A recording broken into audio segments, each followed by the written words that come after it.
you and how are you doing? I trust that you are well. I'm well. Thank you so much for continuing to follow and watch the videos. And I also believe you share the videos to someone, because when you share these, you're helping someone else get the message. If at all it's inspiring to you, then pass it on to someone else. That is one beauty of life, to live a selfless life. That what you know, someone else may not know. Tomorrow, you might do this, and I might learn from you also.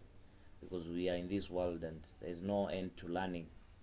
When a man ceases to learn, he ceases to grow. Now, there is something that has been lodged in my heart for some time, and I feel it is important to address it. And this is how to nurture greatness. Nurturing greatness. Because each and every person, you will come to realize as you interact in life, that you will find that there are people who have treasures within them that you may not be having. You will find different kind of people who are in different facets of life, that have different qualities, different capabilities. But the one thing is common about all these people is that these people were brought up to that place. They underwent through the hands of someone else, even in their journey to become. Yes, the seed was in them. That capability was in them right from birth. So they have gone through a channel and gone through hands of other people until now, where you can realize their value in life. And that is why it is key, it is very important that whenever you're relating with someone, whenever you are in charge or you are a leader somewhere, to be cognizant of the fact that some of the people that you bring up in life, they have a value that you may not be having. Not everyone that you have a chance to bring up in life, to mentor in life, actually is lesser than you. Some of these people carry a seed of greatness that is greater than you. Yes, you are nurturing them. It is important to take care of how we bring out people and bring people up in life, so that we do not interfere with the original intent, with the original format that that person has.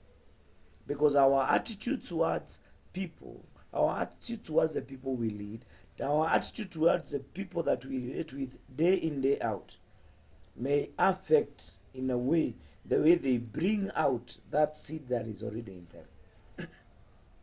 Even in scriptures, if you go to the Bible, I love giving examples from the Bible. There are some great men that were brought up in families. People like Moses, who was a deliverer. And you see, Moses has been brought up in a family, but you don't hear so much about his father, you don't hear so much about his mother. The father at least is mentioned a bit, but you don't hear so much about the greatness of the father or the mother. But you see Moses. But mind you, Moses was brought up like any other child, was raised like any other child. See people who have been brought up, people like David. You will see mighty men that have become kings. Their fathers were not kings. Their mothers were not queens, but they brought forth kings and they brought forth kings. So you have a capacity God gives you, and God gives you the chance to bring someone up. Do it, but your mindset should know that this person that I'm raising up, tomorrow he might become the star that is awaited in a certain area, in a certain facet in their generation, to become the light in their generations. So we need to treat them well. We need to raise up our children also, knowing that as I'm raising my children, I'm raising them, but they might actually be carrying a greater light than me. So these children that I'm bringing might become something that I cannot see now. That is why when you're raising your children, it is important to pray for wisdom. You ask God, God, help me, grant me the wisdom to raise up these children the way you want. When you're a leader somewhere, You need to be a God-fearing leader, so that along the path, along the way of raising these people, along the path of giving direction to these people, you will bring them up, you will instill the things God wants you to instill, you will equip them effectively for what God has designed them for. Are you able to discern greatness in men? Are you able to discern that God has used your hands to raise men? What a joy, what a beauty when you raise up people and later on in life you see them become. As much as you don't take the glory, but there is something in you that should tell you, I thank God that I never messed up these people. Do you know what that calls for? It calls you to honor all men. It calls you to respect all men. It calls you to listen to men. It calls you to be affectionate towards them. Listen to them. Hear their heart. And go an extra mile to help them out, even when they are in a mess. Because today they are in a mess. But in them, the greatness lies. Help them even in that mess, because tomorrow, you do not know the testimony they will give. How many times have you ever heard people giving testimonies of how one time they found themselves in a mess and then somebody just brought them back online? Somebody tolerated whatever they were going through. Someone encouraged and pushed them on, and they stood their ground, and today they can give the testimony.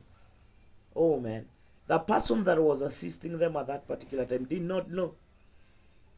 They may have done it out of just a good will.